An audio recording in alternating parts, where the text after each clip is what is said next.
What's up, guys? Welcome to this edition of R-Cade. Yeah, it's a little late because I had camera issues. But we got a brand new camera coming, so if it looks a little blurry on this end, using the old camera setup. So on this edition of R-Cade, we're talking a little bit of new Halo 4 news, a little bit of EA is apparently a really shitty company. And also, you know, porn and fighting games, it's got to go together, you know what I mean? Porn and fighting games, why not? So this edition of R-Cade starts right now.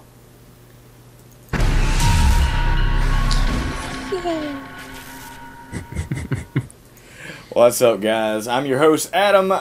So on, you know, if you don't know what R-Cade's about, it's pretty much your weekly video game news discussion where, you know, we kind of kick topics around, talk about them, and see what happens. So we've got two special guests tonight. We've got the infamous Cosmic himself. What is going on, Cosmic? What up? And we've also got Nicole on the channel. What is up, yes, Nicole? No work tonight. No work. Officially, finally off of work, right? Yes, so I can finally join you on R-Cade. It's been too long. Yeah, it's a little late though. It's a little late. Yeah. Late on my end. So, yeah. So what we like to do on R-Cade is we like to kick it off with a little bit of trailers. The first trailer of the night is going to be a little game that I like to call, oh yeah, it's a little bit of Enemy Unknown. Anybody heard of this game yet? Anybody? I've heard a little bit. What have you heard about it? I heard it was supposed to be. I was honestly I didn't know what to expect. Because they kept saying that this is going to be a game changer. So I said, well, where's the trailer at? Yeah. And then they showed off the trailer, and I was like, oh, damn. And then we'll see if it's a game changer. So let me click over on this one here, and let's get it started. So we'll go to the YouTube tab, and we'll check it out there as this loads. And we're definitely not watching Aladdin, that's for sure. I don't even know. Who put Aladdin up there? I don't know. But apparently it's all Cosmic fault. Bad. It's all Cosmic fault. So here we go.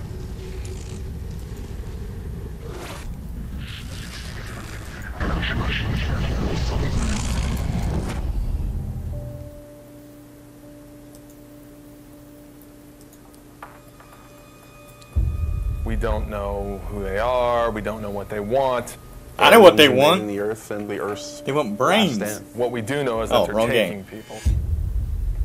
It's basically not a remake, but a reimagining of the original XCOM game. Well, core principles from the original that we wanted to build kind of a little bit of a discussion. Basically, Dev diary. XCOM is about Earth being threatened by an unknown enemy. The world bonds together, and they form an elite military organization, the most elite in the history of the world, Martians, and that's where the player comes in. They are Yes. the commander. Oh, I know what you're talking about. You're talking about that game. Destroy All Humans? Yes. Yeah, that's what those creatures remind me of. So, Destroy All Humans. Yes, played that was just a good about game. every turn-based strategy game out there. I think we all had a lot of ideas and things that we wanted to do. And Okay, so from that, I'm guessing what you can play like either side. Yes. So definitely going to be some multiplayer in that. I can already tell. So see, that's what I'm kind of like, you know, that's kind of awesome, is they're going to have the multiplayer in with it, like the original game. This concept, we can improve this a little bit, and one of the first things we looked at was the camera thing is kind of cool too. That, you know, they're kind of bringing that into it instead of just going like, oh, we're gonna go shooter. You know, they're adding a strategic part to it. You know, which is nice. Yeah, I think that's badass. Like trains, really dude. Badass. Huh? Fucking trains. You know, And it's not just to like throw it, you know, to try to separate it from its peers, but also just to give you the benefit of the actual strategy game. Yeah, I am all about this game. I know the original, like they were talking about. There's another XCOM which is supposedly the first-person shooter. Have you all heard about that one? Which one? Really? The first-person shooter one? Y'all haven't heard about that one? There's an From who? There's an XCOM coming out that's a first-person shooter, and it's called XCOM something. And I'm trying to think exactly what it is called. I'm gonna look it up, see if I can find it as this goes along. But I mean, this game looks phenomenal. I am like I like the fact that it's kind of like a turn-based strategy game. Yes. Yeah. Which is freaking awesome. And, you know, what's really cool about these types of games with, you know, this type of gameplay, you know, and this kind of camera angle and stuff is that you can actually do a lot with your environment and stuff as far as, you know, like they were showing, like the walls being blown out and stuff like that. So you can have all these different type things in the environment that can happen when you know, do certain things. Like, you know, if you shoot, like for instance, probably one of them gas tanks, you know, from what I'm seeing, like, gonna assume you could like shoot that and it blow up or something like that, you know, or how that dude shot a rocket into the wall and the wall kind of destroyed, you know. So I mean, you can do a lot more with these types of games because it's not so demanding, you know. You can do a lot more as opposed to, you know, like with Battlefield and stuff like that, you know, like they have to have these crazy engines. Yeah, I mean, I think this is freaking awesome. It looks really good. It looks really fucking awesome. So, yeah, I am definitely all about this game. So, it's supposed to be coming out here pretty soon. Like, really, I'm thinking September time. So, soon? Yeah, I mean, that's like not saying like you're watching this and it's going to happen like, oh, well, it's coming out, you know, December of next year. This would be a great summer title. I hope it comes out a little bit earlier than that. Yeah, I'm hoping so too. Maybe. We'll see. Because the other one, and I'm still trying to find that one, it's XCOM something. XCOM... Let's see here. They say a little cinematic is cool. You know, it's a aircraft that kind of landed in. And, I mean, the graphics for a game like this are not bad. They're actually pretty nice. I wonder what engine are they using? Unreal? Or their own? Or have it? That would be kind of interesting. See, I like that. That is so cool. Kind of like an ant farm looking. That is so beast. So, what it's saying is saying this, that it's going to be a, like the first-person shooter has been pushed back until 2013, and then the strategy game is being it's a reboot of the first one. So, but what they're doing is they're adding more, which is fucking awesome in my opinion. I mean, I think that that's absolutely great, but they don't have a name for the first-person shooter. So interesting. But the other one is Enemy Unknown. So this is Enemy Unknown right here. So it looks fucking phenomenal. So I don't know. What do you think, Cosmic? One of those games? It definitely appeals to me, and especially, you know, you're saying that, you know, apparently it's going to be a reboot. I mean, if, you know, they can do the reboot and, you know, add things in there to actually enhance the gameplay instead of completely butchering it like, you know, most other reboots will usually do. Right. Then definitely, I mean, I know I'm probably going to at least try it out. And see what happens with it. What do you think, Nicole? I personally am excited for it just because I like the that little ant farm looking area where you can actually see all the different departments of your team or whatever and being able to interact with that. That's pretty cool. That looks freaking awesome. For organization, you know, usually you would just see it like, oh, do you want to go here, teleport here? But to see it all like a bunker style, like old school, like 1950s style movies, that's pretty cool. Yeah, I think that's pretty awesome. So another game that just got announced was, it got released yesterday. A little trailer for it is Rock Band Blitz. I don't know how many of you all know about Rock Band, like hopefully everybody. But apparently Rock Band Blitz is going to be like more of a controller in hand kind of thing. Let's see what happens. So we'll go ahead and check out that trailer right now, and as I pull it up here, and see what you all think of this. I mean, for me personally, I'm not a hardcore Rock Band fan, as we have some people that are. But you know, out there, I don't know. I'm just saying Joe numbers. You know, that's all I'm saying. So, yeah. But here we go. So what I'm thinking is you're going to be pulling the triggers. Wait, what the? Yeah, pulling the triggers on the back of it. For what? So what it does is you're pulling the triggers and you're hitting the buttons, I think. Yeah, what I'm going to assume is, of course, color coordination. Xbox controller buttons. Yeah. So yeah, I think you're definitely going to be choosing, you know, your note or whatever with the Xbox buttons, and then probably like left or right being like which, you know, side you want to do. I don't know if it's going to auto strum or if you're going to be able to actually queue up and then, you know, strum like you would on, you know, the regular Rock Band or whatever, or, you know, like you do on like Guitar Hero and things like that. I mean, could be kind of interesting, but I think it would be, I don't know, I think it's going to take a lot of people out of what they're used to with actually having like guitars and stuff like that, you know? Right. So, I don't know. I think it's definitely going to be something that's going to appeal more to people who, are wanting to get into, you know, the music games like Rock Band and stuff, but don't want to actually use the guitar and everything like that, you know? So, you know, kind of like a starter thing, you know? I think it's really going to appeal more to the new crowd, personally. I don't know, man. Like, for me, honestly, I don't know. We'll have to see. The thing is that I guess Joe Numbers is saying that it works with all the songs in the library. Like, no, I'm sorry. It's 3,700 songs in the library. I don't know how they're going to do that. I mean, if it would be even really worth doing that. Yeah, I guess it's cool to be able to put the controller over in somebody's hands and stuff like that, but why don't you just make it where Rock Band you can use the controller easily? Are you using the controller? There you go. You know, that's, so. Yeah, I don't know. It's just, to me, I don't know, it's just seeming like they're just trying to get more money out of the franchise, pretty much. I mean, what I'm thinking. So. That's what I'm thinking. I'm thinking that's... You know, it's just one of the things. Depressing. It's not that depressing, sir. Alright, next we're going to be going into a little bit of a thing called... What?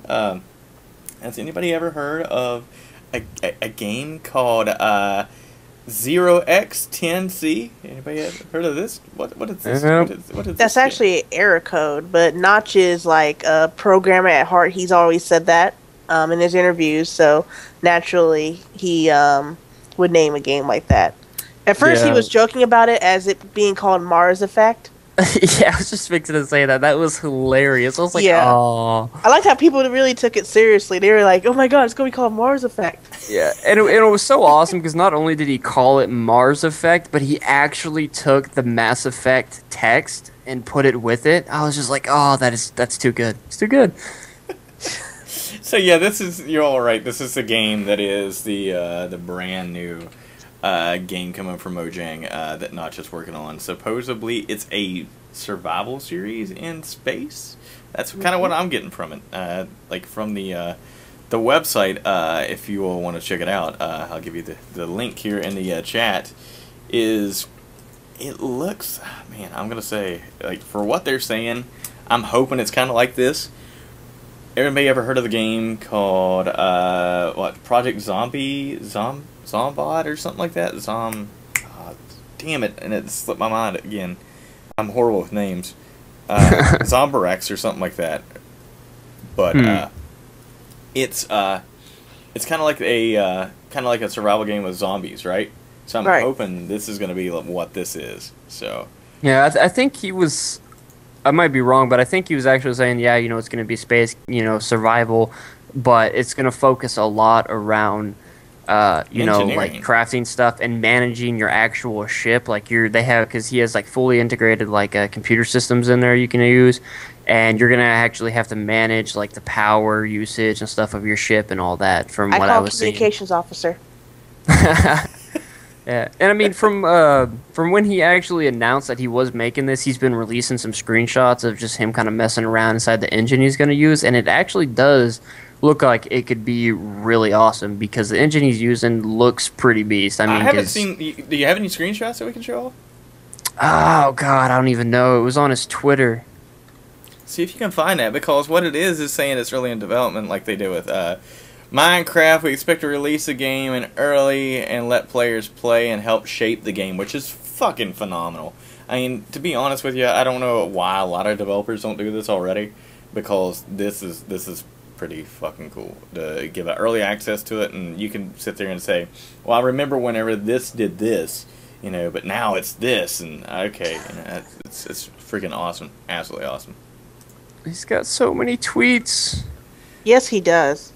Jeez. Yeah, it's like the game features hard science fiction, a lot of engineering, fully working computer systems, space battles against AI or other players. That's freaking awesome. Abandoned ships full of loot, duct tape, which I don't really understand.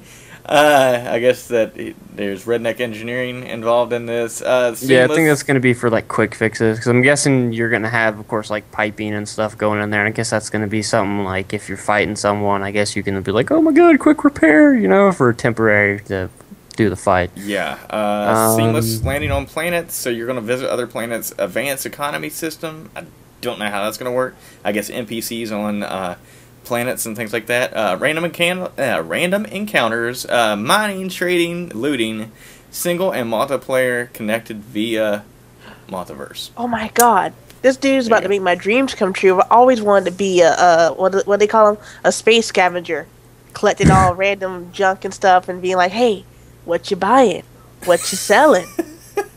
That's exactly what I want to do in this game. If you want to look in like Skype or something, there's one of the screenshots that he actually did end up releasing. It's kind of small, but Let me see.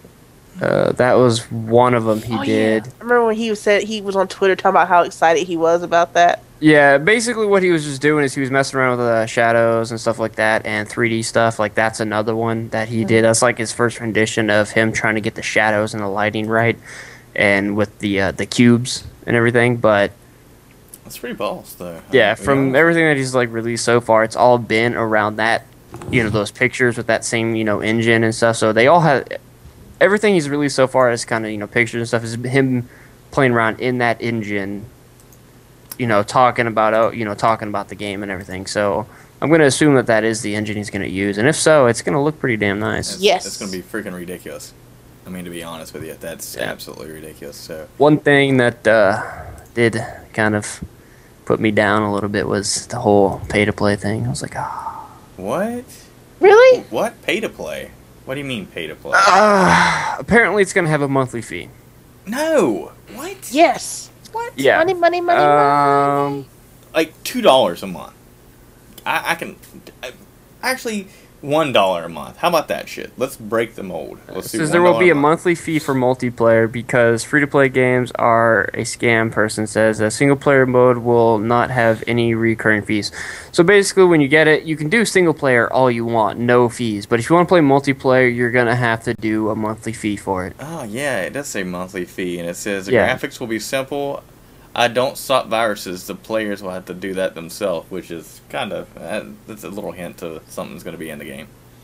Yeah, I mean, from everything like he's hinting at and stuff, I mean, it's pretty cool. I mean, just alone looking at those pictures, looking at the engine, and him sitting here saying, you know, you're going to have your own ship that you can build. On that ship, you'll have your own computer that you can use, you know, to program things. So this is going to have a lot of utility in it. I mean, it's going to, you know, people, if anybody wants to go in there and just like build their own spaceship, they can do that. But it's also going to double as, you know, if you're like a programmer and stuff, you can go in there and see what he's put in, you know, and just be like, oh yeah, and you can do all this stuff inside of a game. It's gonna be pretty awesome. At first, I was kind of skeptical about Notch because he always kept, you know, promoting himself as a programmer more than a game designer. He always said, "Hey, I'm a programmer, but I'm starting to learn things about game design and blah blah blah." But you know, seeing how he looks at games from his perspective and what he wants to do with this game and what, piggybacking off what Cosmic said, this might be the start of a new form of game design as far as it being shifting from it being mostly art and story based to being more about programming and user generated. You know, we're already starting to see user generated video games, but really for programming, I haven't even seen that. That's a rare thing. That looks pretty freaking awesome. Yes. Pretty freaking awesome. Let's just go ahead and let's start this off with a little bit of news here. With who exactly? Oh yeah, we're talking a little bit of a new release called Halo 4. Release. But the big thing is this. Is that there's a new studio working on it. I think it's 343 Studios. Yes. Which are the ones who did... What was it? What game did they do before this one? That would be... No, that was 38 Studios. 343? I have no idea. I'm trying to think of what it was that they did before this. And I'm going to the chats on this one. What was the game that they did before this one? Let me see their games. Anybody? They did the Halo Combat Evolved Anniversary. They did the revision of that up into the HD stuff. So, and apparently they took control of Reach after it was basically put out. They basically took control of the game and the servers August 2011. So, well, how about this? So they developed these. 343 Studios actually developed the second map pack, the Defiant pack for Reach. So, well, I guess Cortana is getting a brand new look to her, and we'll go ahead and check that out. What about that right there, ladies and gentlemen, boys and girls? Cortana, completely revamped. Looks pretty awesome, to be honest with you. Oh my god! Definitely. I mean, I'll be honest with you. I know a lot of the guys earlier like, "Oh my God, she looks great." I'm like, "It's a video game." It's like no means no. You settle down, guys, settle down. Simmer down now, simmer down. That's not in her prime directive to please you in that way. How do you know that she wasn't programmed to do that? She doesn't follow her programming anymore. Come on. Yeah, remember? Think about it. She's got her own conscience now. Yeah, that is true. She does. And she has her own conscience now, so you don't know what she's gonna plan on doing. So yeah. What up? And of course, that Dubs would come in and say those boobs. Indeed he would. So yeah, I don't know how to say that. I mean, it looks interesting. Like, it does. Looks pretty cool. So I'm gonna wait till I actually see some, in-game. Oh, The Witcher 2 game stuff. Gameplay. So just to kind of add something in here, Dart was apparently for like a game deal thing. He's saying Fallout, the first Fallout, is apparently free for 48 hours, for the next 48 hours on GOG. Really? On GOG? Yeah, he said that right there. Basically, after 48 hours, it's not going to be free anymore. So I went and got mine earlier, but he just mentioned it again. I was like, oh, that's right. Really? So, alright, well, then everybody out there has to remind me after the show that I have to get this game. Because gotcha. And the website's free to actually make an account and everything like that. And yeah, so definitely, like, free Fallout. Boom, right there. About to give me some free Fallout right now. Hell yeah! So, this story was supposed to be a little bit earlier on, which was a little bit of Phantasy Star is going free-to-play. Phantasy Star 2, that is. It's going free-to-play. And it's going to be... Now, here's the weird thing. This is really mind-fucks the hell out of me. It's going to be on the phones before it will be on console or anything else, or on PC. Okay, well, let's... Just gonna say something before people start freaking out who follow the Phantasy Star series. This is Phantasy Star Online too. Yeah. Because Fantasy, like, I don't know. I know Star someone's out there like, no, it's not Phantasy Star. It's Phantasy Star Online. It's like, sorry. It's chill. We got this. Yeah. So yeah. Oh my god. I don't know. Like, they said it's gonna be a dumbed down version for the smartphones than it will be for the actual PC. So. It could completely work too. That's the thing, because I know on my Android there's some MMOs on there. I cannot remember what it is. I think I still have it on here, but no, I don't. But anyways, it was a little MMO that they had on the Android, and I know they got a couple of them, and they actually work pretty nice. So. And I mean, the graphics and stuff weren't that bad, and the combat was actually pretty fluid and everything. So with this, if they just, like I said, dull it down or whatever, it could really work on a phone. And especially from what I've played of the first Phantasy Star Online on the console, it could definitely work. Nicole, you play Phantasy Star any? Oh yeah, I remember playing it on PSP actually. That was pretty cool. See, I haven't got really into it hardcore. I played Of course, a little I used to have it for my glorious Sega Dreamcast. Which way was back awesome when. System. Awesome system. I miss that fucking system bad. Yes. I really do. Yeah. I miss But it. I've played a little bit of the first Phantasy Star Online, and then I played the Phantasy Star Universe Online on the Xbox 360, which wasn't bad. I mean, it was pretty interesting. So So yeah, this is going to be on Windows PC and also the Vita. Then it will come to, it's going to be on smartphones first. So. oh yeah, you know, they got to put it on the Vita. They got to make use of that touchpad on the back. They see? That makes sense. That Just does make saying. sense. Does make sense. That goes on to our next story. Is going to be a little bit of, yeah, remember the game? There used to be another Warhammer game that was going to be coming out. It was going to be the actual, not the old crappy Warhammer MMO. It's going to be the, you know, the 40K version. Well, let's just go ahead and say that there will not be an MMO anymore. It is going to be single player, and they laid a fucking bunch of people off. So what the hell? They just keep kicking us while we're down here. Yeah, I mean, like, really, you're gonna make.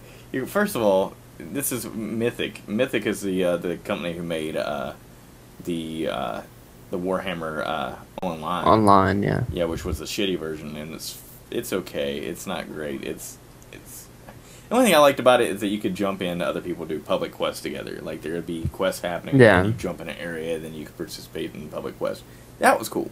Everything else sucked about it completely. So yeah, I'm kind of disappointed that this is going to be the way it is. I mean, it's Yeah, it's that I have something about that company, but I don't know if I can really talk about it right now.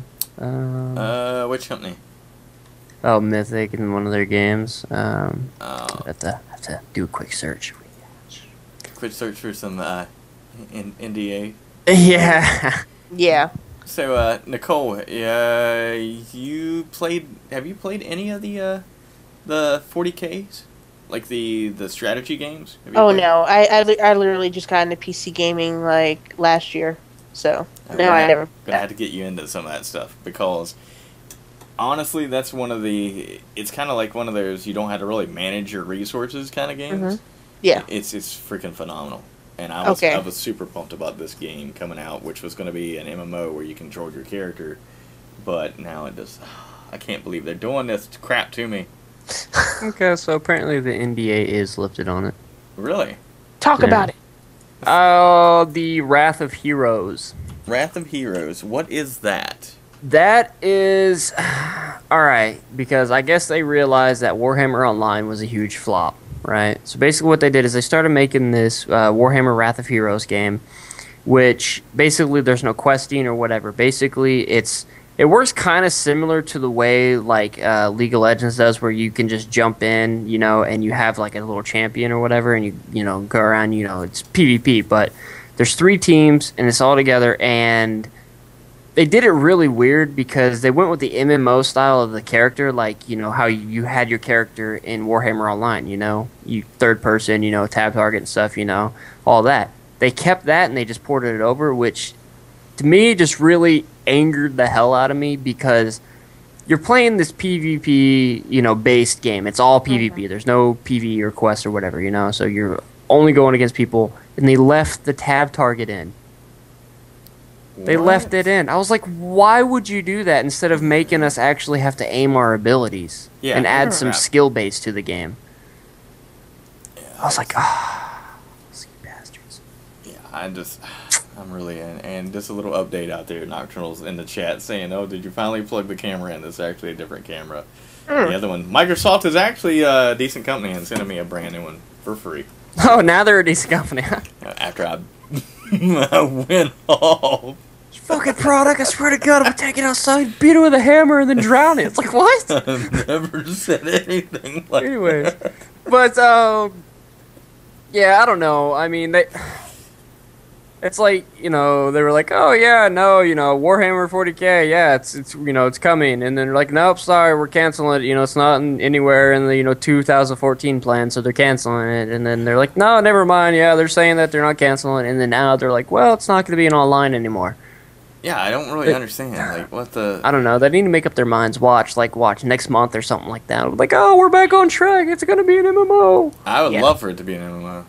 Yeah, I would too. Everyone would. Like, they need to quit pissing people off, honestly. They need to quit playing with people's emotions. There are a lot of people who follow this game and want it. Give them what they want, please. No shit. No shit. Moving on to the next one we got is a little bit of a game called... Oh my. What is it? What is this? Oh, can we actually talk about it? Can we talk? Oh, sorry. Can we talk about it? Like, no. Can't go in depth on it. No, not yet. But we can just read this post. We can actually go into because this is actually an open letter. This is on their public blog site, so everyone has access to it. So this was basically to general public. So this we can talk about. All right. Well, go ahead. You're the one who loves this game so much. Okay, everybody, let's read along with Cosmic. Read along, Cosmic. Oh my god. Pretty much what this was is on the anyone who follows the Firefall game on their dev blog. They pretty much posted. I think it was last Friday or something like. I don't know. It was like last week. They actually put up a blog post saying that hey, we are actually opening up beta. A little bit more. On here it says that on the 2nd, which was Monday, they supposedly turned on the servers 24/7. So that's cool. That, and they're saying that on Friday, April 6th, at 10 a.m. Eastern Time, the NDA will be lifted. So I know when that goes, we are going to see an influx of probably streams. Probably YouTube videos and all of this, so it's definitely going to open up a lot more information. And this to me, I'm excited about because it means they're just getting closer to like an open beta thing. So I don't know, it's pretty excited that, and I guess they want a lot of this information to come out, and it's pretty smart timing on their behalf because they're at PAX, so. They're like setting up their booth and all that over there. So I mean, because people are going to be, running around with cameras anyway. And they actually posted a picture earlier of their freaking PAX booth being built. So, see if I can find it. It's pretty sweet. Like from what I've seen on their past conventions that they've been to, they have a really sweet setup. Nicole, have you heard about Firefall? Any? No. No, I haven't, unfortunately. It is a free-to-play first-person shooter, I guess you could say. Okay, well, it has aspects from a lot of different things, okay? Because it's a shooter, right? But you can go first or third person, videos and stuff. Like, they've come out and said, yeah, it's like an MMO because, they're saying it's a sandbox, right? Sandbox, yes. MMO. You can go like first or third person and all that. So it's like all this information they've released. There's just all these different genres mixed into it so far. Like so far from what I've seen, nobody's really been able to put like an actual genre on it without leaving something out. Okay, so it's not like Tribes. I'm gonna assume not. Okay. But this right here is them setting up their PAX booth. Check that out. Let's see here. Is that it? No, that's the, that's not it. Did you send it to me? It's in the, never mind, I put it in the wrong one. Never mind. Oops, wrong way. My bad. Let's see. It's a fail on my behalf. I'm so sorry about that. Dude, this looks pretty awesome. Yeah. Okay, I'll give you another one here in a second. This one was actually... Alright, so the one we're looking at is their construction of their booth over in PAX that they're working on. And then this one was SXSW, I guess is another convention that they went to. Uh-huh. Oh, South by Southwest, yeah. Yeah, so this one is their booth that they had at SXSW. So that's pretty much, like, I guess what the final product's going to be over at PAX. That looks freaking awesome. Yeah, and what's really cool it's one of those nodes. Isn't that like a mining node or something like that? Yeah, I believe they call it a thumper. But anyone who's been following their their Twitter feed and stuff when they've been going through these conventions or looking at their YouTube video. The two people they have in that sculpture there, can't remember what their names were, but they actually did a YouTube series or a little like video setup to where they found people who actually look like those characters, and they actually built those suits. So, and they actually have them over at their convention. So anyone who goes to PAX and actually goes to the booth or whatever, these people will probably be there in the Firefall suits, actually walking around with them on. That's freaking awesome. That's cool. That is freaking awesome. I'm pretty pumped about the series myself to be able to get hands on. That's the thing I want to see, because if it feels right and it looks right, because you know me, I don't get invited to betas ever because apparently everybody in the game, the video game industry hates me. So yeah, totally know how you feel. So, alright, well, moving on to a new game that's going to be coming out with a little bit of Assassin's Creed 3 is, I don't know, man, it's going back to the Revolutionary War kind of thing. So it's going to be interesting. I don't know. It's going to be alright, I think. I think so. But apparently it's been, the main city is Philadelphia. Am I correct on that? So, I mean, we'll see what happens with that. But they're saying that it's going to be a lot more Desmond in this one, which is good because a lot of people need... I'm getting tired of going into the past, and I kind of want more of a freaking feel for the future. Cause I really, it kind of was a tease when, like, you know, they had you, you know, playing as Desmond for a little bit, and they're like, no, sorry, you got to go back in. And you're like, really, dude? Yeah. So, I mean, I really felt like the main character for the whole series was Ezio. Look around out the windows of the office and stuff, and you're like, "Wow, this place looks awesome. I wanna go out there and explore." And they're like, "No, sorry, you can't do that." So, Nicole, Assassin's Creed fan, any?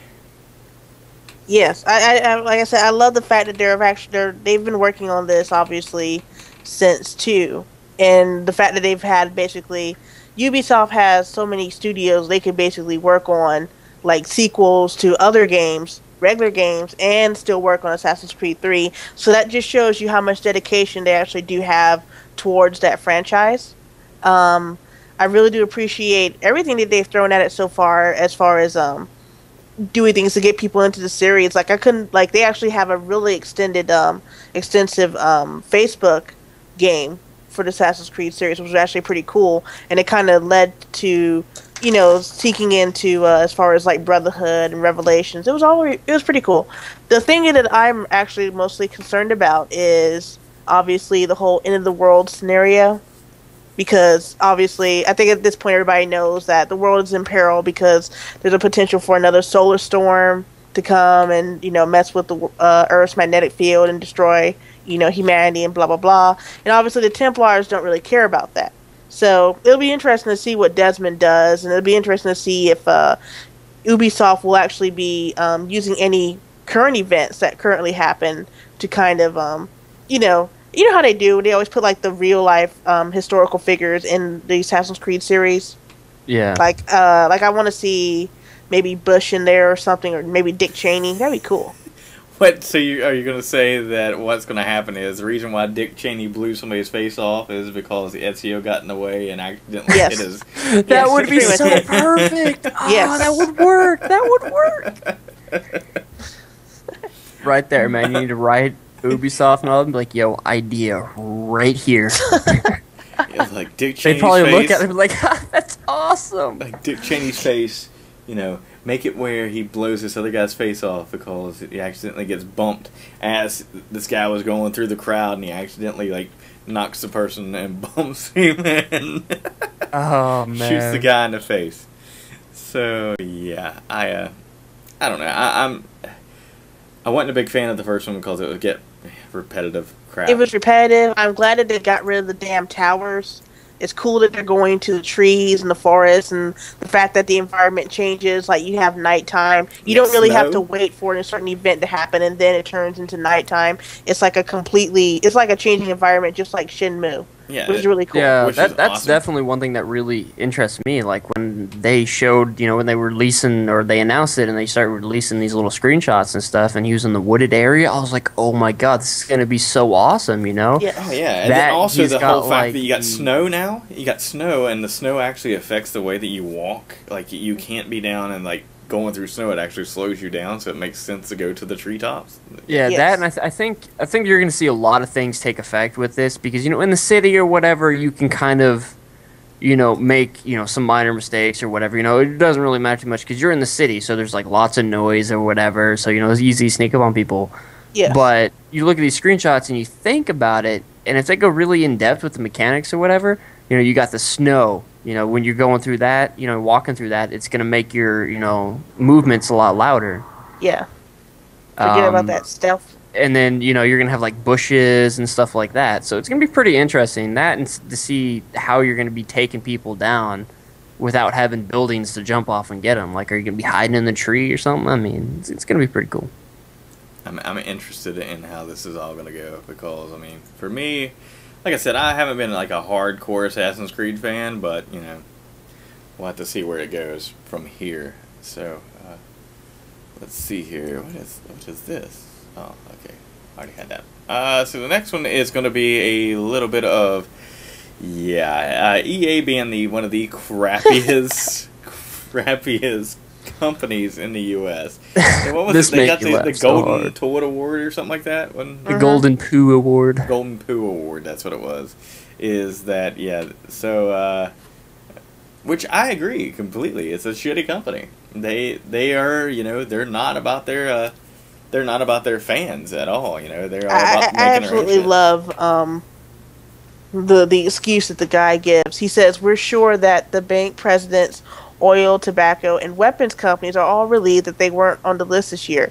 And he's correct, because for one, the banks have been screwing people over since about, 3 years ago? Mm-hmm. So this is not about the banks. This is 2012. This is not 2010. 2009, excuse me. So you can forget about that. Yeah, I love weapons have absolutely nothing to do with being the worst company. It's ridiculous. I love the fact that they're sitting there and they say that they ignore the complaints of people being nickeled and dimed to death, which they do every time you turn around. Here's a DLC. Oh, it should have been in the original game, but guess what? It wasn't. Here's some DLC. Here's DLC. Would you like some DLC? No, DLC. Yeah. And not only that, but you look at them in the games as they come out and stuff like that. It feels like they're rushing the people making their games and everything, And a good example of that was the fuck was it? SWTOR. Wasn't SWTOR under EA's thing as well? Yep. Underneath under BioWare and stuff. Yeah, like you look at that game when it released, it was missing so many things and it was so messed up. And like there's all these things that BioWare couldn't put in there, on release because they were just basically rushed. EA was basically like, yo, you got to get it out this time. If not, you got to pay like all this extra money. And it's just like, really?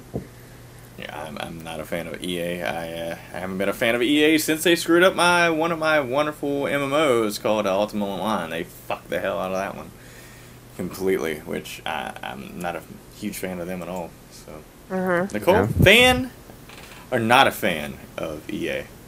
I'm a fan of them in terms of their progression, in terms of society, in terms of shining a light that there are such things as gamers who do not fit the stereotypical white male gamer. There are some who are obviously lesbian, gay, bisexual, transgendered, and they're actually recognizing that. And I think that takes a lot of courage for a company that would be stereotypically being associated with the whole greedy, haha, we just took all your money so we all have Ferraris now. And they're actually taking a stand on that. And that was actually pretty impressive to me, because I haven't really seen that from any other companies as far as gaming. Because that kind of shows you that, we actually do reach out to players that are not in the whole stereotypical gender-based niches of gaming. Because a lot of people, they just go, well, EA is probably mostly for men anyway, because they supposedly make only sports games and so forth, So got the wonderful game of Dead Space. God, I love that game. Love that game. But I think that there's a lot of other game companies that kind of deserve it too. But I mean, EA, Activision, Capcom, DLC, yeah, and then lying about it. But anyway, I mean, there's a lot of video game companies out there that kind of deserve that title too. I don't think it's really fair to single out EA. If you really want to go there, it's not. It would be more or less BioWare's fault for Mass Effect 3. Yeah. EA is just a distributor, so what can you? Because they're not. It's like it's not EA's fault that Mass Effect 3 failed. That's BioWare. EA is just the publisher. They just distribute the game. Make sure they have good marketing. The end. So for people to, I can see them getting mad about also the whole Origin thing. But the thing is that Ubisoft was already trying to do that too with the DRM. So and then you also have other companies that are now asking for online passes, calling them season passes and everything. You gotta do it, man, to save the game. I mean, completely. So, you gotta save your game because there's so many people out there that would go and pirate the fucking game, and you're losing out tons of money. Yeah, I mean, you look at like Mass Effect 3, online pass, freaking Kingdoms of Amalur Reckoning to get like stuff on that. You need like online pass, and I think Battlefield 3 was online pass. And the thing is that the fact of the matter is that every time if you go to GameStop and you always question why are they selling Call of Duty, the recent most Call of Duty, for like roughly the same price as it is new. And that's because GameStop makes all of their money on used games. The companies do not get any money at all on used games, so they need at least a $10 profit from that used game, and they're going to get it by making you get the online pass. So yeah, I agree. I think you should.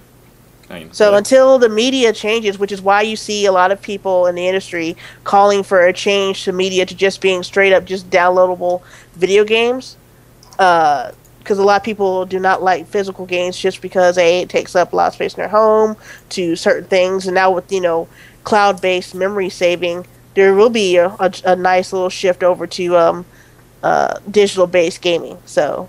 That's right, because whenever I think of video games, I want to hide it, because when I bring the ladies back to the house, honey, I ain't got that many games. I'm not a game. Yeah, right. There's games everywhere, monitors all over the walls and shit. Lol. Well, I don't think that. I don't know, man. Quit nickel and diamonds to death with fucking DLC. Give it back a real game. That's why I think they should be that way. I ain't completely.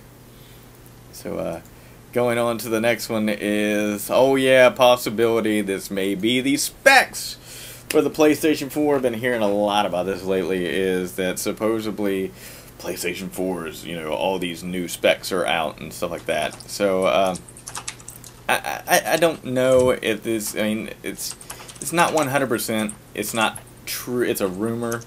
If we were on Nerd Junkies right now, which you can catch him out on Sunday. Oh yeah, Sunday at 8 o'clock Eastern Standard Time for a little bit of rumor control. But apparently this is a rumor that that it's going to be a quad-core 2.6 processor, which is possibly the AMD chipset, which I don't know, man. I really, supposedly they're going to be almost like the same specs as also if it's going to be called the 720, the new Xbox coming out. I think, so honestly, I think Sony should be careful on that, because when I went to the East Coast Game Conference last year, we had the vice president of NVIDIA come and show us that Samaritan game demo that they did with Epic Games. Mm-hmm. And I'm sure you've already heard that demo. There is no computer alive right now that could actually do what they had to do. Like, they actually had to build a computer from scratch to actually build the demo. They had to build anyway. Wow. But that's how powerful that NVIDIA card was. So good luck to consoles for trying to stick in with the next gen, in terms of trying to create a system that they feel that their consumers won't have to upgrade just to keep up with the games. I mean, honestly, I think it comes down to this: is that consoles are always about 3 to 4 years behind PCs, and that's usually the way it runs. And now I don't know how many of you all out there feel like the same way that I feel, and I've been reading on a lot of comments, like on stories and things like that, and usually I have a bunch of trolls on there. But with this one, I read a lot of people were like, hey, I really feel like there's still life in my console that I have right now. I still feel like they haven't topped that out and capped it out. And I kind of feel that way. I feel like it's way too soon for another console to come out. I mean, maybe that's just me saying I don't want to fucking spend more money, but I'm just saying. Yeah, I think that's what it is. Really? Me personally, I don't want to spend any more money, but I mean, then again, I would like to see the next, console come out and stuff, because I mean, like I said on previous shows, is that, you look at Battlefield 3 and Skyrim and stuff, they're, I own a 360. Those games are pushing the limits of the 360.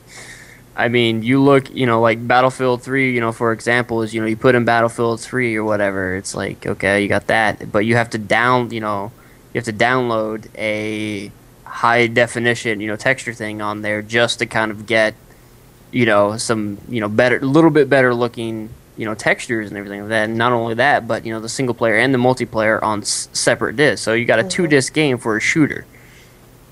I think that's the biggest thing that you're actually, starting to realize now, that, it's, you got to swap disc in and out. We don't have to do that for PS3. I'm just saying, not trying to start any console wars here, but I love all my systems. But I'm saying, I really wish they'd all have, a Blu-ray, which I really thought, man, I swore up and down, like whenever me and, I don't know if it was me and Steve at the time, they were doing the HD DVD, and also that was about close to about 3-4 years ago, right? HD DVD and also the Blu-ray when it first started coming out. Oh, that wonderful war! Oh yeah, dude, and I was hardcore on the HD DVD. Yeah, I don't know why you did that. And it's kind of funny. Ever the time being is that you notice that I was a hardcore 360 fanboy whenever the 360 first came out, and then I started going my ways and started playing more on the PS3, and then I've always been a fucking PC fanboy. I mean, I'm just gonna say, but I really think it's smart though that they're all starting to kind of go together. But if it's gonna be the same kind of hardware and the same thing, I'll be honest with you. Right now, the 360 has a way better online community. I can go into a game, go and hit X to fucking, send an invite to a person playing a game. I don't have to go in there, go wait for that, the crossbar to load up, then I go down to their name, and then I go and I invite them that way. It's just absolutely horrible. Yeah, see, that's really always been my thing, too. It's like, me personally, I'm not a fanboy. There are things about both consoles that I like and that I dislike, and there's both, on both consoles, there's games that I want to play and games I don't want to play. But, I mean, when you get these, like, Sony fanboys and stuff, like, oh, yeah, you gotta pay for your service, we get ours for free, blah, blah, blah, and all that. And it's like, dude, but, when you go into a game over there, how often do you find people with mics and stuff? Like, because when I got mine, I got SOCOM and, like, Resistance 2 and stuff. Half the time, there was no communication. And then, like, on there, you can't, talk to people, across games or whatever, So it's a real hassle. I mean, sure, you got to pay for Xbox Live, but in my opinion, you're getting a better community experience out of it. Yeah, and they actually listen to their freaking community. Meanwhile, Sony has been more or less the whole, we're going to do things our way, and you're going to keep, you're going to go ahead and do it. Yeah. You're going to listen. And that totally failed on them, as they saw with the hacking of the PSP, and also the blackout that happened because people were hacking into PlayStation 3s left and right, last year. Well, what about their so-called company Zipper getting shut down? Yeah, Zipper got shut down because... So mad about that. MAG didn't really... as much as they call it a hit, the only reason why it's a hit is because it's an exclusive title. And it was pretty revolutionary for its time in terms of having so many people on the freaking battlefield at one point. But after the whole, the hype around it died, it was like everybody moved back to playing Black Ops. It was kind of funny. I'll be honest with you. I wish that this would just happen right here. Let's go ahead. Let's just go ahead and say fuck it. Let's give it to Nintendo and let's give it to Sony. There you go. I mean, not Sony, but give it to Xbox. Okay, so there you go. Have fucking Sony jump in bed with Microsoft, have a baby. I don't care what we call it. They need to do something. I mean, frankly, as far as their gaming side goes, has been falling off. Like their console stuff like that. And like their online, PC games and stuff like that. Stuff's been falling off, and it's just like go make your TVs and your monitors and stuff. All right, just take your gaming stuff and be like, yo, Microsoft, what's up? See, now they smarten up because they realize like a lot of people. When they get into game design and learning about the game development, they realize that the reason why people shift over to Microsoft is because they have an easier interface to use, obviously, because it's PC based. Meanwhile, Sony decided they want to be special snowflakes and have like some sort of super special system of development where there's only so many people will be able to learn how to do that. And it really kind of halted development of major third-party games that actually had more success on the Xbox 360 than they did on the PS3. The only one that actually kind of shifted the in terms of balance to Sony's favor was Call of Duty 4. Yeah.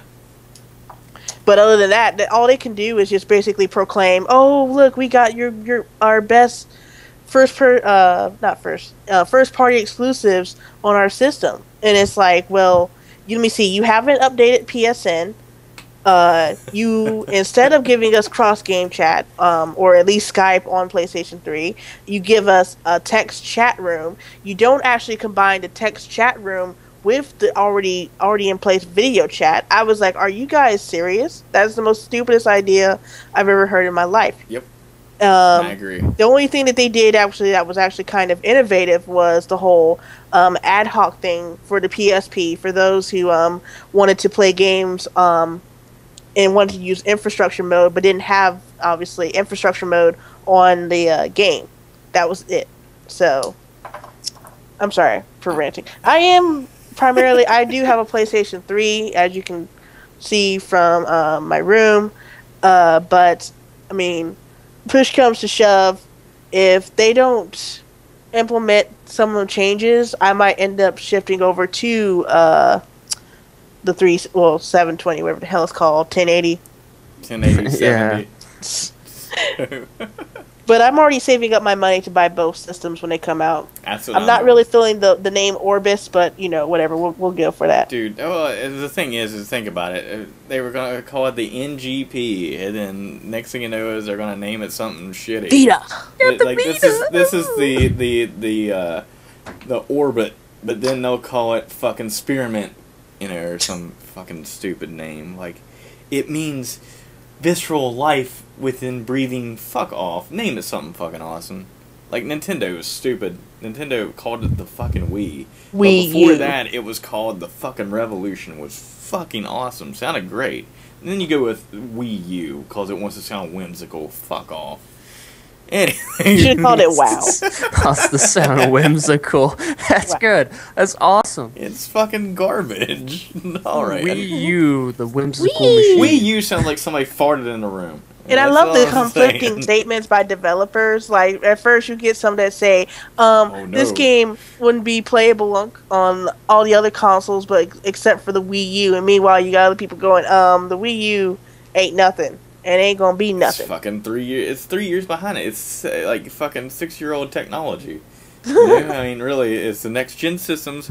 It's gonna be 6 years behind the next gen systems, and I just fucking horrible.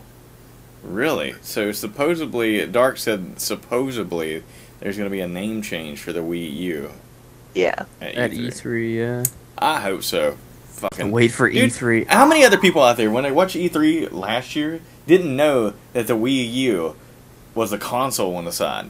You didn't even see the fucking thing. didn't even see the console, but like when I saw them presenting it, I was like, that can't be the fucking Wii U. I was like, there's got to be more to it, Like that's what I was thinking, but I didn't, see the fucking console until Joel and Clay and them were like, yo, fucking look closer. I was like, oh shit. I didn't even see it. Well, no, I mean, I knew there was going to be a console.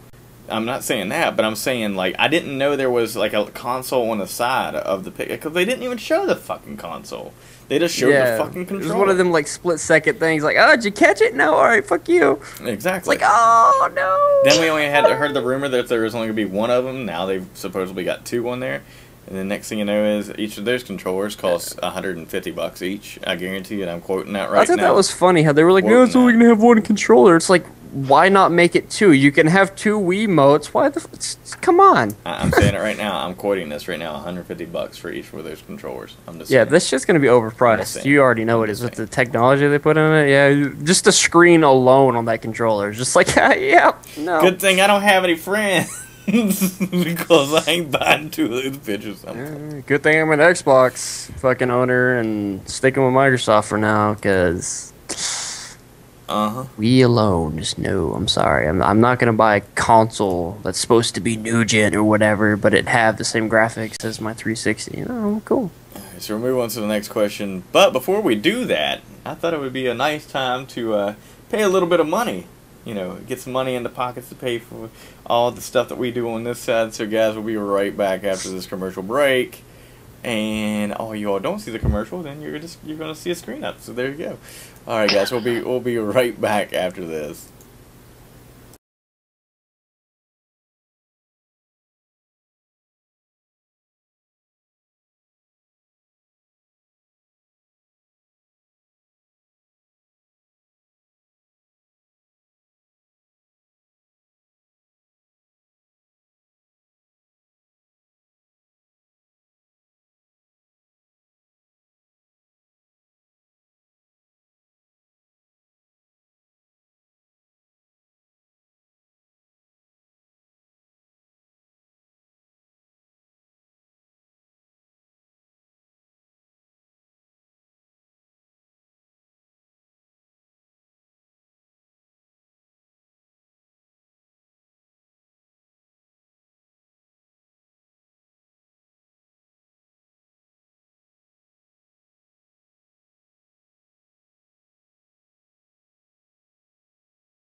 Alright, guys, we're back. So, welcome. Thank you so much for watching. This is R-Cade. This is our video game roundtable of the week at lagspiketv. So, if you're not familiar with Lagspike TV, you need to fucking go there now and check that shit out, because it's getting revamped. It's all fucking kind of crazy shit going on. Want to throw that thing in real quick? You know, you want to do that? Yes. Alright, so here's the deal, guys. We got a giveaway tonight. A crazy giveaway. The only thing you gotta do is I'll kick it over to the man who is doing the giveaway to let you in a little bit of details of how you get this prize. So Cosmic, what is this? What is this giveaway? And where do we have to go? So what this is it's gonna be for this game on Steam called Space Pirates and Zombies, or Spaz, or whatever you know it as, right? And very simple giveaway. The only thing you're gonna have to do is we've actually created a contest section on our Lagspike forums, and I actually put a post in there for this with just some basic rules. You know, like 1 entry per person. You know, only post in there if you want it. You know, simple things like that. It's all in the post and all that. Basically what I'm going to do is I'm going to let it go until Saturday whenever I get up. So when I get up Saturday, I'm getting on there, I'm locking the post, and it's done. And basically what I'm going to do is to give everybody an equal chance. I'm going to use a random number generator, and I'm going to go off of the post. So, you know, whoever's the first to post or second to post, you know, first post is going to be 1, second post is going to be 2. I'm going to number generate it. Whatever number it gets it on the post, it's just, I'm going to send it to them on the forums. So, oh my god. There you go. There is a link in there to the Steam store page. If anyone doesn't know what it is, I will actually throw a link out to the topic for it. So basically, just go to the forums, register up, put a post in, and this is going to kick off our contest section on the forums. So yeah, because what we're planning is like weekly we're going to have, you know, a common contest for shows and things like that. That way we can generate, you know, people that haven't been able to see, you know, hey, you know, what is for, you know, Joe's epic, you know, rock band to, you know, Explosion on Mondays at 7 o'clock Eastern Standard Time, MMO News, to just a bunch of new shows that are coming out. A new show that we're going to announce at the end of this show that will be next Wednesday. So we'll stick around to see what that is. So yeah, definitely keep an eye on that, because I know me personally, if I get my hands on some game keys through Steam or something like that, I'm going to be throwing them up on there, as well as possibly some beta keys to some certain games in the future here. So definitely going to be something you're going to want to keep on if you like free stuff, pretty much. So, but again, you do have to be a registered user on our forums. So it's the only stipulation. Well, speaking of, you know, helping us out, you know, pay bills on this side, let's talk about helping some people out make video games. How about that? So apparently now it's a big thing with Double Fine doing it earlier, was to do a Kickstarter for a game to start up for them to work on. And next thing you know is, bam, they get all this money for this Kickstarter. Now, check this out. So apparently, anybody remember the game Shadowrun? Yes, I'm not talking about the shitty game that came out on Xbox. Oh, come on. Oh, well, then no, I don't know about it. I'm sorry. With the, yeah, it was cross-platform with PC and also the wonderful Xbox. And it sucked ass. Didn't really do anything with the original series or anything like that. Right. Well, apparently there's a Kickstarter that started up for this thing called Shadowrun Returns. The Kickstarter for the sequel to Shadowrun. Well, now, apparently within, let's see here, within 24 hours, have reached its goal of $400,000 within 24 fucking hours. That is freaking amazing. So, they have the original creator of the game Shadowrun working on this game, which is fucking phenomenal. Which later on in the show, what we're going to kick off is a little discussion about Kickstarters and video games and things like that. So, Shadowrun Returns. What do you guys think about that? I never actually played the original ones. Unfortunately, I know a lot of people are gonna hate me for this. The only one that I actually did play was the Xbox version. The shitty one? So the shitty one? Did you say the shit? And my comment on that one is the demo was better than the full game. That's all I'm going to say. Nicole, what about you? Repeat the question again? Of the original Shadowrun. You a big fan of the original Shadowrun or didn't play it? I didn't play it.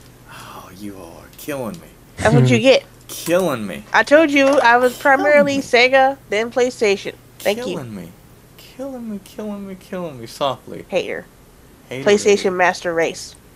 Killing me softly. Let me see if I can find a original look of the first one. PlayStation Master Race. Final Fantasy. I'm looking here, and yes, they're still around. Yes, they still see us. So, just kind of an update on here. So, they did hit their mark of, what was it again? $400,000, right? They've actually surpassed that. It's $513,681. But they did post an update, I guess, when they reached it. Mm-hmm. Says to everyone asking about a Mac version of the game, we've been saying that if we hit the $425,000 level, we'd add it. So basically, they're going to add a Mac version, according to this, because they've hit their limit. And they said Linux support is definitely on the table as well. Yeah, so do we really need a Linux version? I'm just saying, I mean, for anybody, I know there's people out there who use pretty much a variety of them, so yeah. I'm just saying. Just throwing it out there for everyone, man. I'm not trying to leave anybody out. Linux, really? Linux. Hey. Really? I don't know shit about Linux, but I just don't want to leave people out. Linux, really? I'm just fine, saying. you want to leave people out? Fine. Fuck Linux. There you go. It's all on you, Adam. I said fuck Linux. Fuck that shit. Okay, anyways. So yeah, the original Spy Hunter is going to be coming back. So I'm pretty pumped about that. Absolutely pumped. So we'll move on to some games that people have heard of. Apparently I'm just old and I've played like all these old games and stuff, which I love. Shadowrun. Shadowrun was absolutely fucking phenomenal. So yeah, so should have done this with the Halo 4 story, but fuck it, here you go. Apparently Microsoft registered several different Halo Infinities. Like a bunch of different domains. Halo Infinity, like, but apparently there is a like, I guess the actual domain name, haloinfinity.com. Yeah, is actually registered to a Japanese baldness clinic. What the hell is this? That is really awesome. Really? Now, see, I would have said that somebody who sent this story in was trolling, because what is that supposed to mean? I'm supposed to go to Japan and get some hair implants because I'm bald? Is that what we're saying? Because I'm bald? Well, you are looking pretty Professor X-ish over there. I see how it is. Y'all, horrible people. But no, it's from... So apparently they registered it. Is anybody got any ideas of what this might be for? I've got mine, but I want to hear y'all's. What you all have to say about it. Oh, what was me and Stu were just talking about this earlier. And I think I was saying that it could potentially be a, I guess, dulled down or simplistic version of the Halo universe, but in a free-to-play version. Ooh.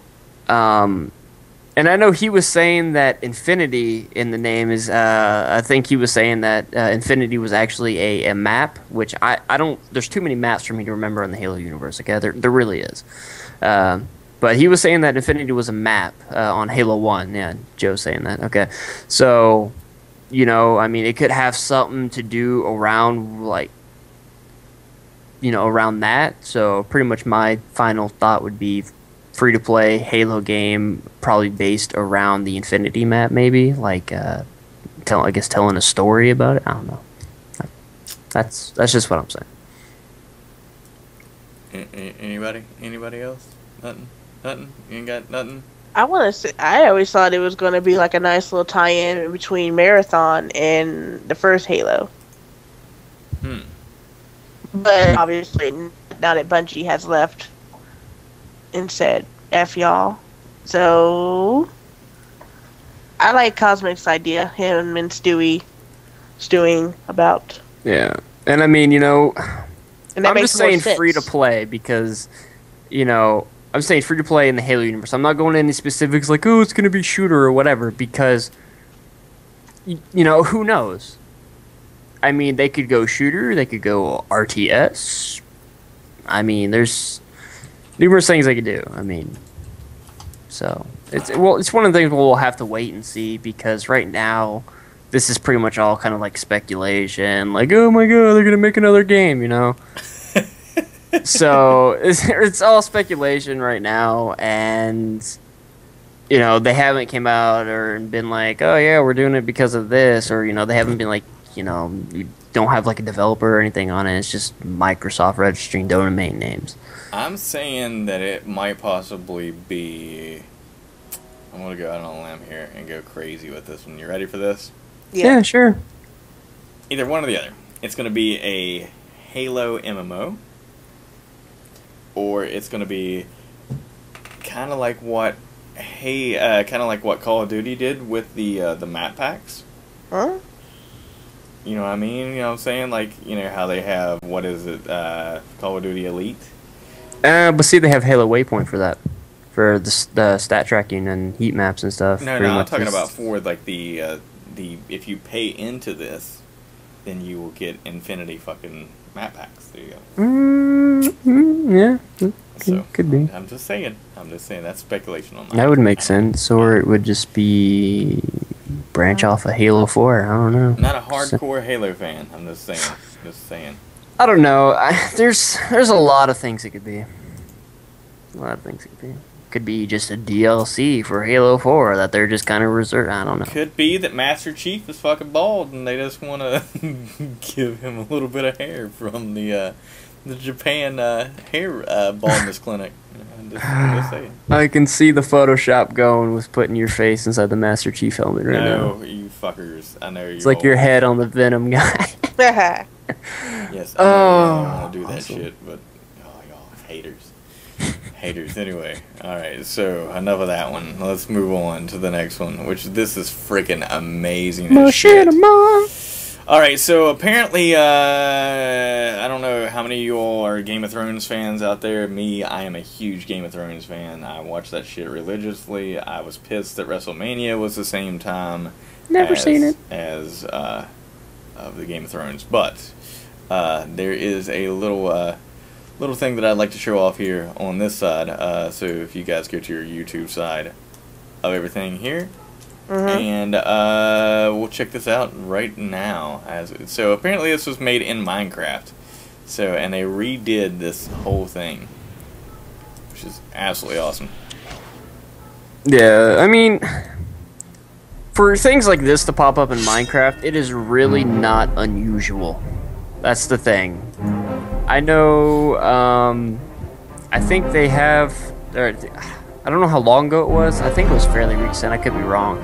But they actually had somebody, I guess they took the screenshot or whatever, or a file or something for the World of Warcraft map for Azeroth. And actually ran it through, I guess, some kind of other program and basically made it in Minecraft. So you have Kalimdor and Northern Kingdoms done in Minecraft. Like, you know, you have Thunder Bluff and all that, and the terrain is actually there and everything. So, I mean, crazy things like these on these larger scales are really not uncommon. But, I mean, it is pretty nice to see when people are kind of doing it and kind of paying tribute to series that other people will really enjoy. So. Freaking, I mean,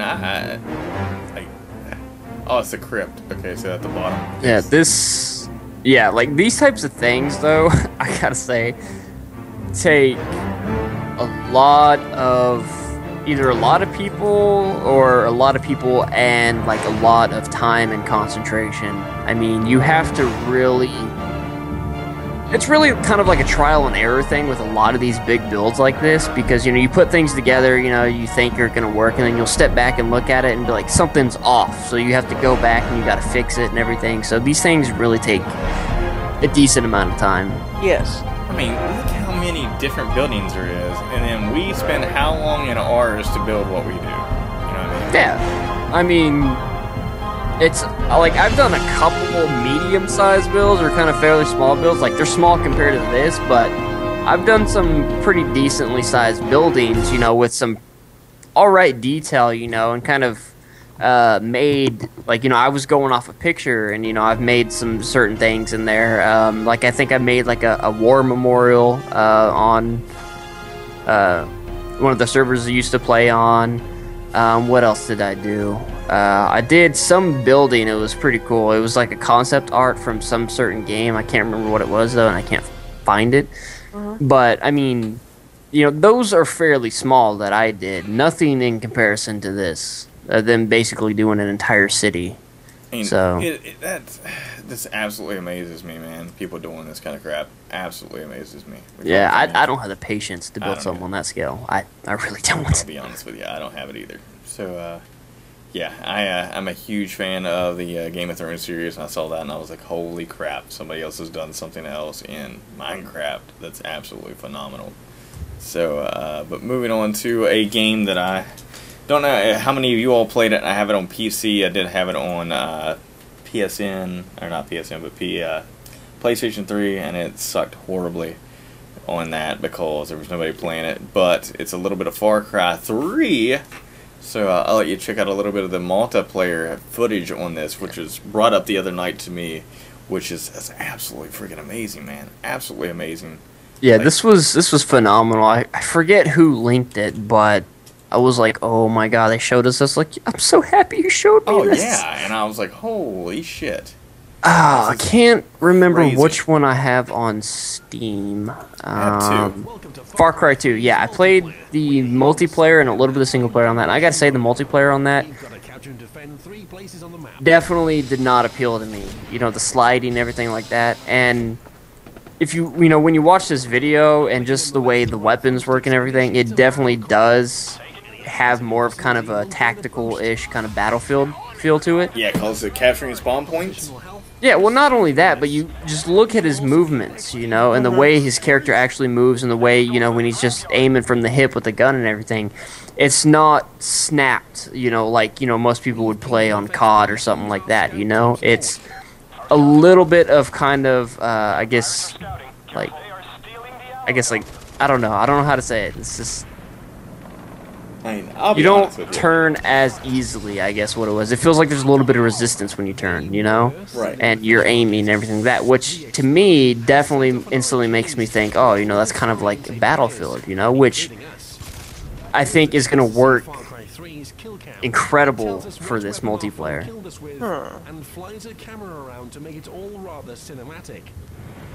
I see that they completely they implemented the same system that you will see from Ghost Recon Future Soldier into it as well.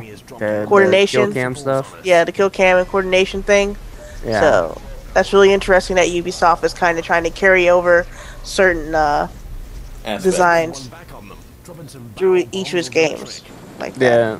I gotta say, like, a lot of these things in here, like their call downs and stuff like that, it's pretty cool, you know? I mean, it's nothing too, like, overpowered right now. Like, it's just, you know, smoke and stuff. Okay, never mind, there's a napalm strike, but whatever. But, I mean, I think it's really gonna play in because I don't think the way, you know, they're reacting or whatever, it doesn't seem like you're going to have people just kind of tossing them randomly on the map, you know, because like they're showing in here, they're doing it on the point, you know, it's a strategic thing. So, it's going to be pretty cool. And I mean, definitely the knife takedowns right there, that's definitely Battlefield right there. Just going to say that right now.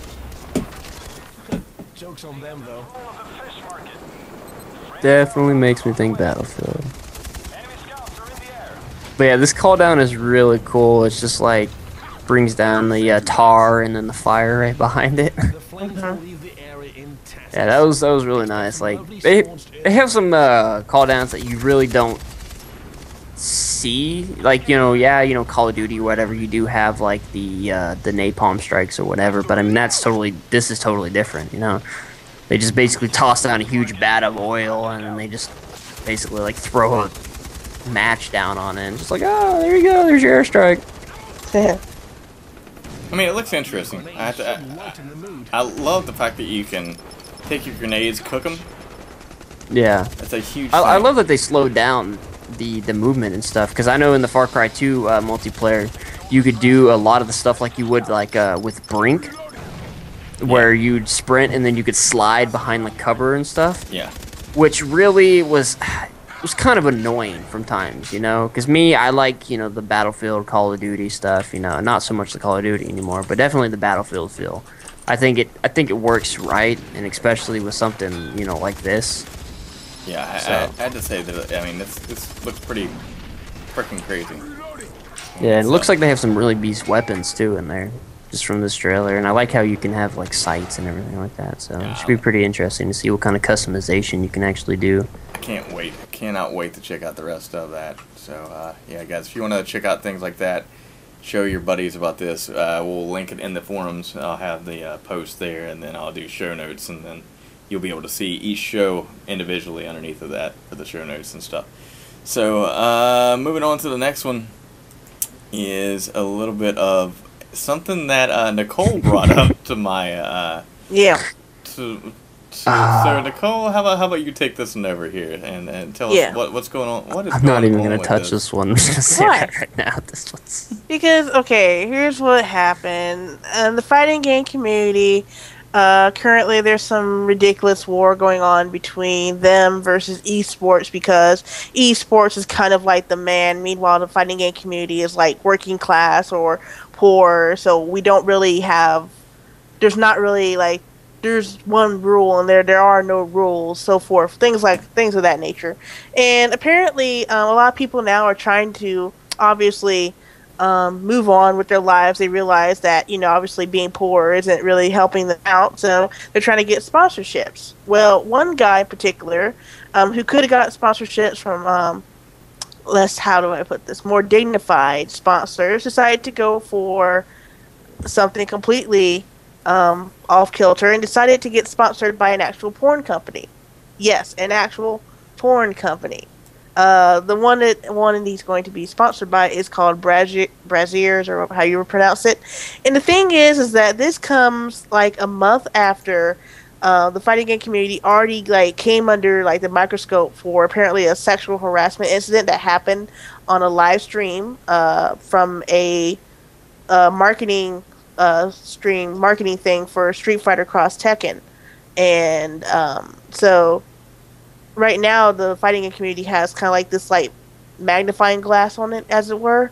And the thing is that this being sponsored by a porn company isn't really the same as NASCAR being sponsored by like beer and tobacco, because, well, for one, you actually have younger participants in the fighting game community who will be attending these tournaments, and the potential for this porn company to show up with maybe like some of the girls there and all this other stuff, and obviously other women who play fighting games and all that.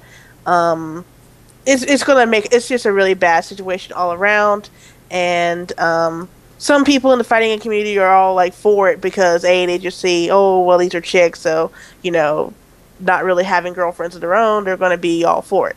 So unfortunately, it's kind of like a big giant clusterfuck. I can't wait to see what happens even more, but you've already had official people who do all the major tournaments in the fighting game community already say things like, hey, he can come to the event, but we will not be promoting his sponsor in any way. We will not be referring to him, his sponsor on the stream and whatnot and so forth. It's really interesting how it's going to go down. Huh. Yes. For me, I'm like going, oh man, like, it's going to be one of those things where if you're going to be sponsored like this, then it would have to be at the over 18, and you couldn't be giving out like porn pictures and here's a naked picture signed by such and such. It would definitely be one of them things to where if it actually went through, like the sponsorship thing, you know, went through and all that stuff and whatever, and you know, became accepted, is there would have to definitely be a lot of rules and a lot of restrictions. Mm-hmm. Yeah, I mean that's the only way that it would go down. I mean, because already somebody was like, well, why are they letting a little kid play Marvel vs. Capcom 3 if it's rated T for teens or something? And I'm like, it's cartoon violence. Okay, rated T for teen is not an extra porn. It's not like there's a huge difference.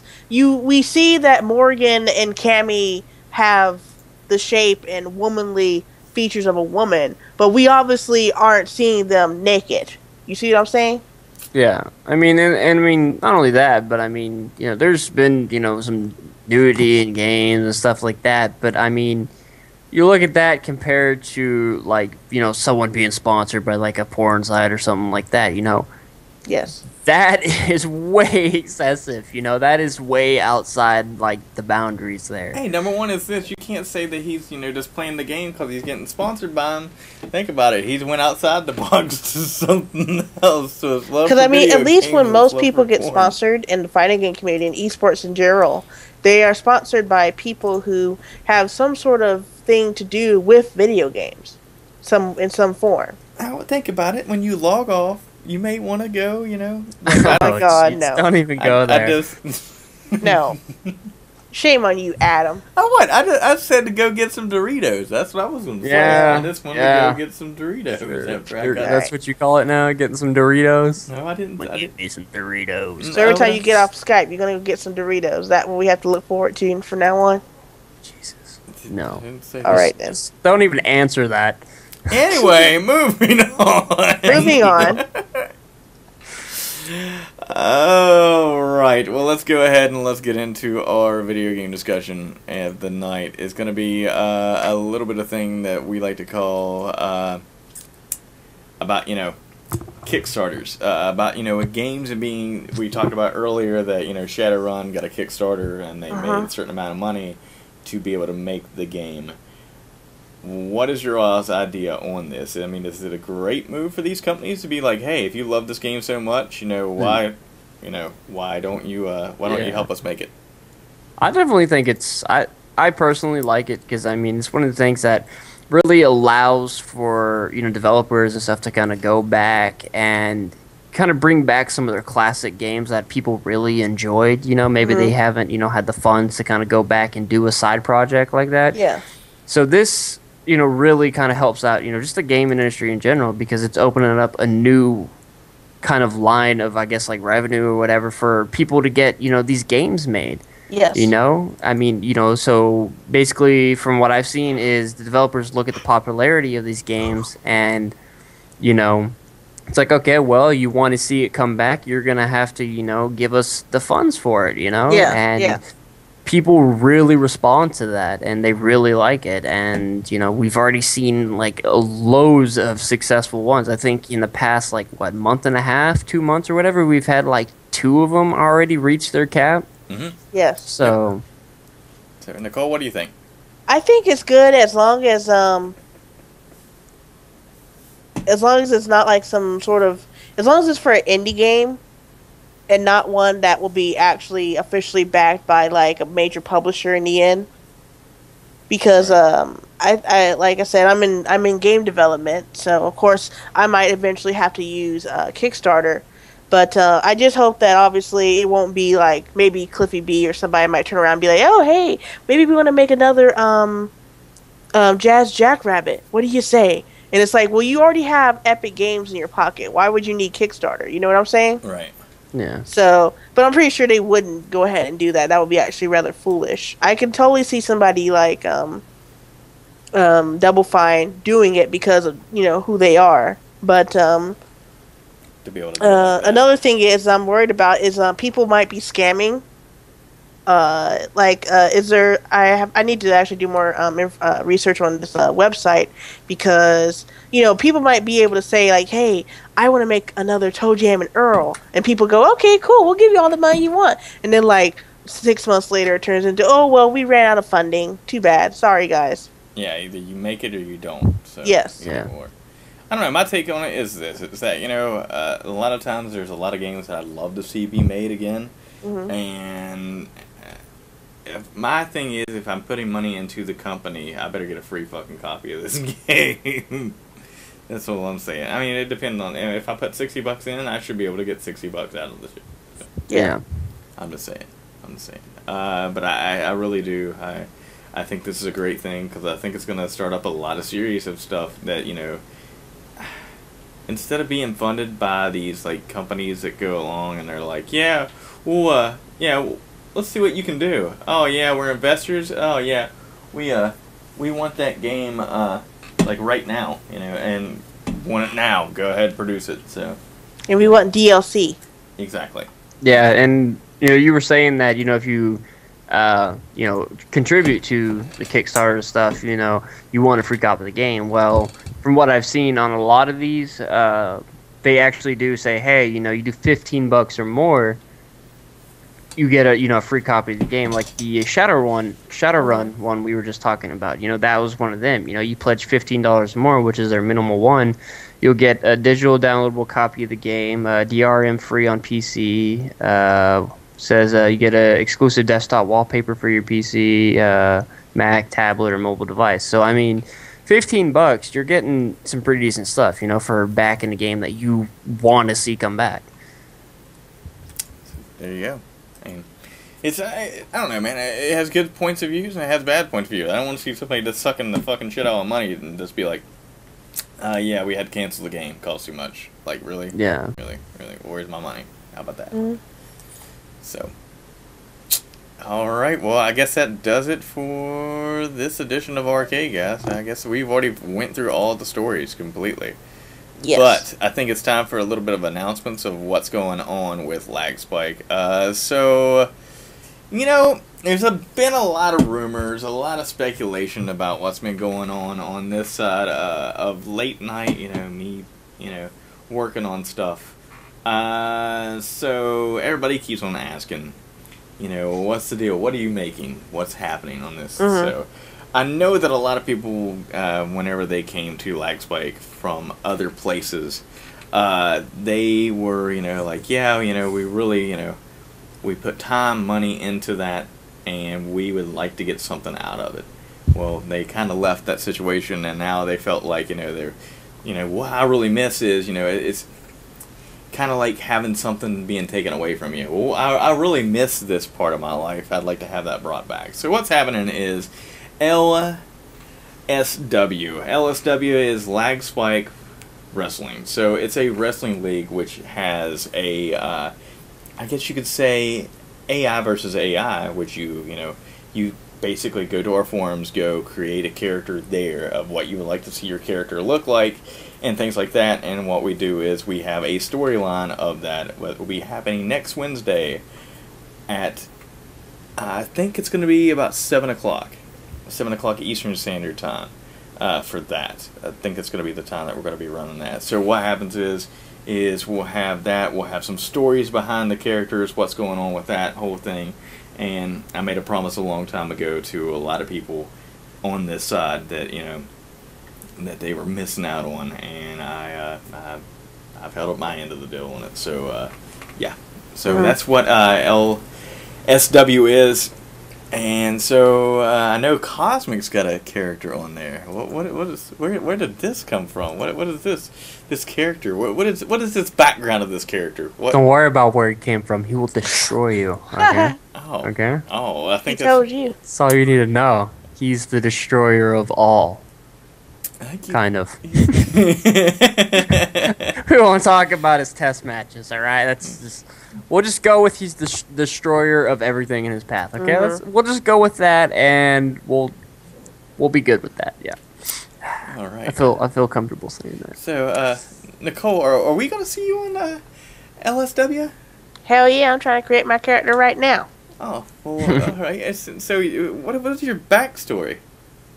Huh? My backstory is that I just got out of a long ass relationship, and I'm pissed off. So you're gonna and I feel like smashing somebody's damn car windows. Well, on LSW, you can do that.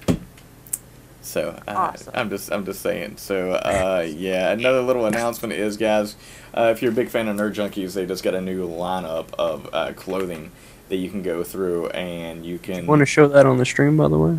Yeah, we can. All right, there's the actual link to the store, and I'll put it in chat for everybody. They can go check it out, definitely.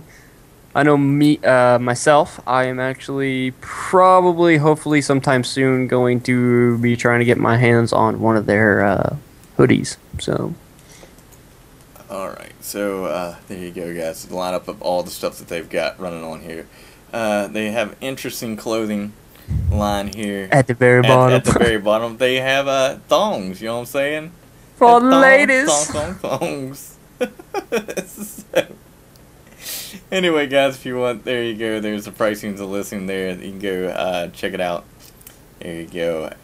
Yep. Bam. And for anyone wondering about the quality of the actual, like, I guess, decal on it, Joel and Clay both actually said, because Clay and them, of course, have these, because why wouldn't they? Clay's has been through the wash several times already, and it still looks brand new with the decal and everything like that, so the quality seems to be good. So anyone wondering about that, there you go.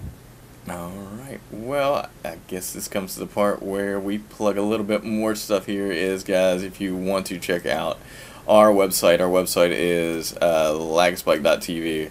There you go. There, it's got it's in the works still. There's still some features that aren't on there where you can go underneath and watch the old shows. The feature isn't up there yet, but it's coming here soon. We've got a lot of back end stuff that we've been doing on our side for staff wise Also, another big thing that's coming is the TV guide. It was up there, but we're revamping it a little bit more. If you'll notice, the front page does load a lot faster. Also, we are integrated into Instagib also on that to be able to, if somebody doesn't want to stream directly on Twitch TV, you can also stream on Instagib, so we are partnered up with them to be able to do that. Also, guys, check out our Facebook. We have had tons of stuff happening on Facebook. Every time we go live, there's updates of shows. Same thing with Twitter, twitter.com/lagspike_TV.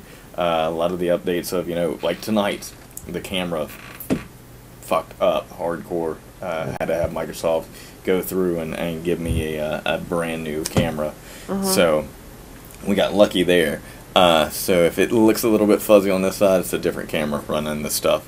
Also, check out our freaking forums. And actually, that is not the name of the shit now. It's not Lagspike Forums. It's Lagspike Community now.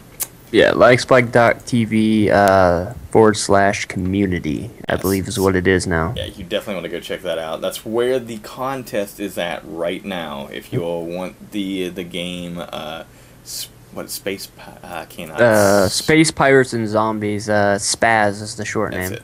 So it's an indie game, so anyone who has an Xbox or whatever, they like Aga Swing or something. It's kind of that type of game. I guess like I don't know how to basically explain it, but the link to the store page, like I was saying earlier, is on there on the contest post, and we will have more contest posts coming, from now on. So definitely keep an eye on all that. All right, and there we go. So I just want to thank our guests here tonight. We've got Cosmic as always, and we got Nicole. Thank you all guys so much for checking out and hanging out with me tonight and discussing some of this wonderful, wonderful stuff that we did. So, guys, if you're watching this edition of R-Cade, this thing is live usually on Thursday nights, 10 o'clock. Tonight went a little bit later because of the camera issue and stuff like that. So, we'll be back here live next Thursday. So, thank you so much, Cosmic. Thank you so much, Nicole, for joining me on this. And thank you guys out there also. So, like I said, guys, I guess we're gonna go, and I'm gonna go eat some Doritos. Get some Doritos,